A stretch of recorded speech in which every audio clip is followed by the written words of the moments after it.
Welcome to the League of Nerds comic book segment number 124. I'm John Cooney here to talk to you about comics released the 4th of June 2014, beginning as usual with my first 5, meaning these are the first 5 books I intend to read this week, and I'll give you a little more depth on them, starting with at number 1, Miles Morales, The Ultimate Spider-Man number 2. Part 2 of the biggest Spider-Man story of the year, Revival. After the mind-blowing reveal at the end of the first issue, Miles' life will never be the same again. With S.H.I.E.L.D. gone, the biggest villain in Spider-Man history is out, and nothing can stop him. Miles has made a huge choice about the woman he loves. Will he live to regret it? Series artist David Marquez described Miles' character, quote, Miles has been forced to grow up well ahead of his time, which was true for Peter Parker before him, but Miles started as Spider-Man 2 or 3 years younger than Peter did. In a, roughly speaking, 1.5 to 2 years of story time, he's become a superhero. He's lost his uncle and assumed that he was responsible. Then his mother died and he felt responsible for that. And now his father has abandoned him. This is a guy who has no foundation and no center other than the friends he's made. Gonki has always been there by his side, but now he's part of an entire team in the form of the all-new Ultimates. He's developing a new adventuring family. He's having to find a new way of making his way in the world without his parents and his old life. As to how he moves and carries himself, he's maturing and he's getting a handle on being Spider-Man and being a superhero. There's a lot more confidence and capability now, whereas when he was web-swinging before, he'd be lucky if he landed on his feet. He knows what he's doing now, but he still has a great deal to learn. Close quote. At number 2, we've got Amazing X-Men number 8. Wolverine takes a trip back to Canada, but when he discovers that an old friend is missing, his visit soon transforms into a hairy situation. New writers Craig Kyle and Chris Yost. New series co-writer Craig Kyle told why he was excited taking on this book, quote, We've got a great collection of characters, many of which are the best members of the classic Uncanny X-Men team. Chris and I are lifelong X-fans and love to weave stories that tap into the huge history these characters share. The personal, professional, social, emotional, psychological, and spiritual conflicts experienced by each X-Man offer us a rich story material to pull from. In the coming issues, we hope to create new stories that will please longtime X-fans like us, while still allowing a clean entry point for new readers to jump right in. Close quote. Co-writer Chris Yost added, quote, I think the sheer amount of punching that fans are going to experience in this book really sets it apart. There's hugging too early on. Top that, Bendis. Close quote. At number 3, we've got Cyclops number 2. A father and son mend fences the best way possible on an intergalactic road trip. Stop 1, the spectacular resort world of Dixit, where Scott flirts with aliens badly. But what's the dark secret of Dixit? Greg Rucka and Russell Donnerman uncover the clues. Series writer Greg Rucka considers artist Russell Donnerman an ideal fit for this series. Quote, There were 2 things I was really looking for, and Russell brings both of them. The first is that he's got this lovely design sense, and I think it's going to bring that sense of wonder. I want this to be things that Scott has never seen, and it's spectacular, and I think Russell brings that. Number 2, I think Russell can draw teenagers as opposed to slightly out of proportion adults. Scott's 16. That's an awkward damn age. You're halfway between finishing out the puberty run, and there are elements about you where you're still a boy, and your limbs are long, and you're bumping into stuff, and so on. Yeah, you can fire optic blasts, and that's awesome, but you're still 16. Close quote.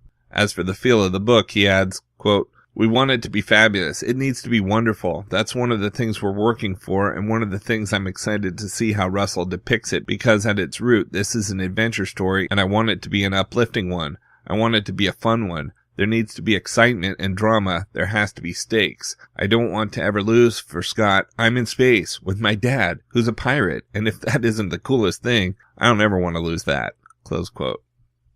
At number 4, we've got Amazing X-Men Annual number 1. Storm and the Amazing X-Men go to Africa.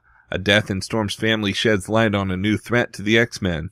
Writer Monty Nero explained his choice of Storm as a central character. Quote, She's been so popular for so long because her powers are just great. She's timeless. I just felt I had a good angle on her personality, her history, and her way of thinking that would be really exciting. As it was, in 20 pages you can only do so much and tell a satisfying story too, so I'd love to write some more Storm and bring it all to the fore. I barely scratched the surface of her potential. Close quote. He went on to say, quote, I got obsessed with how Storm's powers would actually develop in her mind and in her body, why she's so hard to read, and all the interesting stuff you can do with different weather patterns and how it would feel to control that, how it would affect her emotions. Close quote. As for other characters Nero chose, quote, mainly Wolverine, Beast, Nightcrawler, and Firestar as it turned out. You see the whole team at some point though. Wolverine and Nightcrawler I wanted because this goes back to Storm's past and they were with her at the start. You need that resonance, that understanding. Beast is important for storytelling purposes. He's got a more refined approach and he's very well connected, a formidable warrior too. And Firestar because she's fresh to the team and I wanted her perspective on Storm in contrast to the others. A good story is all about conflict and there's plenty of that. Close quote. And at number 5 we've got The Wake, number 9 of 10. A post-apocalyptic USA only partially above sea level, a country overrun by corrupt leaders, fearful of horrific mermaids, a voice dredged up from the deep dark past. How will all these factors tie together in the acclaimed miniseries by Scott Snyder and Sean Murphy? Will Leeward discover something more to the life she knows out across the vast ocean? Find out in the penultimate issue of The Wake. Series writer Scott Snyder discussed the differences between Lee Archer, the marine biologist from the first half of the series, and Leeward, the hero of the second half. Quote, Lee is a character who is easy to relate to in a lot of ways. She's someone who struggles with the notion of feeling responsible to her son, Parker, and yet at the same time to her job. She wants to be the best at what she does on one hand, and on the other hand, she's struggling to find a balance. She feels how I feel all the time with my kids and my family. Am I doing too much work? Am I being a good dad? Am I giving one up for the other? Do you follow your obsession? Are you curbing them enough? Lee is someone at the end of the day who badly wants to understand the language of the ocean, and she wants to understand the mystery of the things she heard a long time ago. Leeward, on the other hand, is angry. She's a character who feels that this can't be the way the world is. It just has to be wrong. She feels it in her bones that something went off track, and not just the flooding of the world, but the entire direction things have gone in for humanity and the way the country is now in terms of the different factions and the way the country is divided. This can't be the evolutionary outcome. It can't be the right progression of things. She's a character who has nothing to lose, even though people are telling her she has a lot to lose. She just has a very deep belief that there must be a way of turning things back, or she doesn't want to be a part of it anymore. So she's more of a warrior. She's less the scientist and more going on her gut impulse, and she's a lot of fun to write for that reason. She's super badass. Close quote. Rounding out the top 10 at number 6, we've got All New X-Factor number 9. The team faces unexpected consequences for saving a young girl, plus Gambit does something naughty. At number 7, we've got Original Sin number 3 of 8. Answers at all costs. In the wake of last issue's explosion of secrets, the heroes of the Marvel U are reeling, leaving Nick Fury to stand alone. He who holds the eye is still on the run, and now we meet his boss, the villainous mastermind behind the raid on the Watcher's lair. And in deep space, the Winter Soldier leads a team that uncovers the most bizarre murder of all. At number 8, we've got Miracleman number 7. Miracleman and Mr. Cream descend into the jungles of Paraguay, where the battle with Gargunza begins. Gargunza's shocking intentions for Liz Moran and her unborn child are revealed. An unexpected enemy may mean the death of Miracleman, including material originally presented in Warrior 20 and 21 and Miracleman number 6, plus bonus content. At number 9, we've got Iron Fist, the Living Weapon number 3, Kunlun and Runes, Ninja Nurses versus Killers in Suits. Our villain's face revealed, and it's one terribly close to Danny Rand's heart.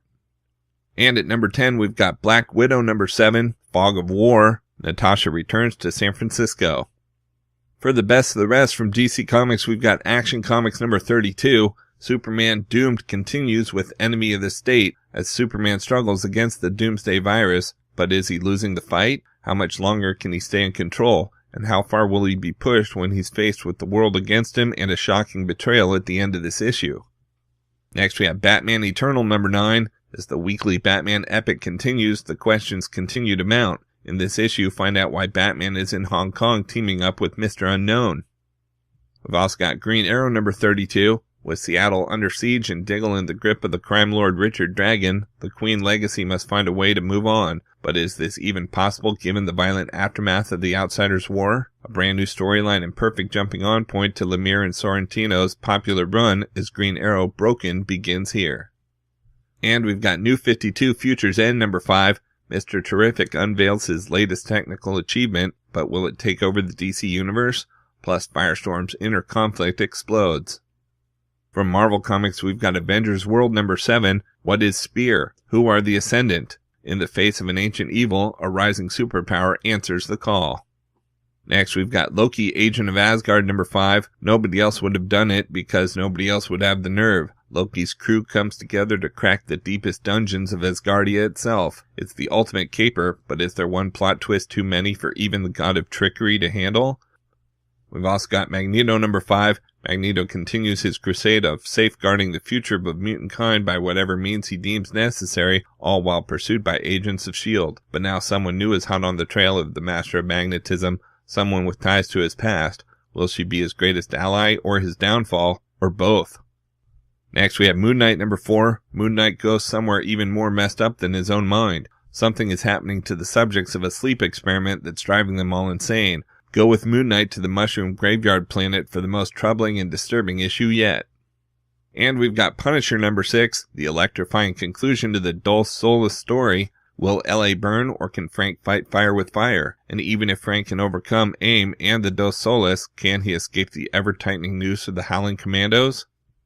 From Valiant Entertainment, we've got Rye number 2, Discover the Astonishing World of the 41st Century. Matt Kint and Clayton Crane's one-of-a-kind adventure proves that there is nothing else in comics like Rye. In the far future of 4001 AD, Japan is a single, endless city-state governed by a benevolent artificial intelligence and policed by one lone enforcer, the mysterious Rye, spirit guardian of the rising sun. But soon, a single bullet will shatter the peace it has taken 2,000 years to secure. Out in trades, we've got Morning Glories Volume 7 trade paperback. The truants are back in class, and that means new mysteries abound. And whatever happened to Abraham? The answers to that question and more as Season 2 races on, collects the suspense-filled arc Honors.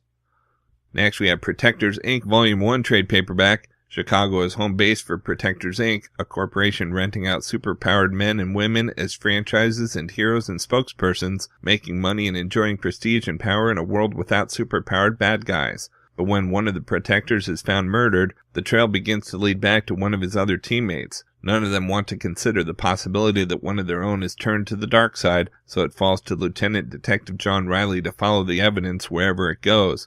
His journey will take him into a maze of secrets going back over 70 years to the creation of the very first Protector and a killer whose identity may threaten the very existence of Protectors Inc.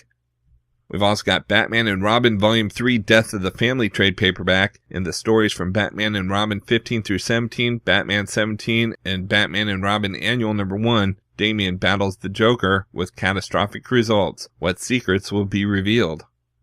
And we've got Wolverine and the X-Men by Jason Aaron Omnibus hardcover. Blockbuster writer Jason Aaron's incredible, hilarious, and touching Wolverine and the X-Men run is collected in one oversized volume. Wolverine returns to Westchester to start over with a new school, a new student body, and a lot of surprises. But can Logan and staff, including Beast, Iceman, Rachel Gray, Kitty Pryde, Storm, Husk, and Dupe, really lead the children of the Atom into the future? Only if they survive the new Hellfire Club, Krakoa, Sabretooth, an army of mischievous Bamfs, war with the Avengers, the Phoenix Five, and more. As new students join the school, including the time-displaced original X-Men, new threats emerge from Frankenstein's murder circus, Wolverine's half-brother Dog Logan, Mystique, the Hellfire Academy, and S.H.I.E.L.D. Welcome to the Jean Grey School, Wolverine. Hope you survive the experience. Collecting Wolverine and the X-Men 1 to 35, 38 to 42, and Annual number 1. Okay, so that's just a few of my favorite books out this week. There's still plenty of others available, and I broke out all the Marvel titles this week in their own video, as well as a separate video for all of DC, and even a video with the top independent publishers. You can find them all on my YouTube channel at he'sgotissues.com. And we'll also have links up on the leagueofnerds.com, our Facebook page, so be sure to like us there too. And of course, you can follow everything I'm reading on Facebook, Pinterest, Tumblr, or Twitter. You can find links to everything in the About section at he'sgotissues.com. And a reminder that both He's Got Issues and the League of Nerds are proud members of the Comics Podcast Network. So until next week, I'm John Cooney, and I've got issues.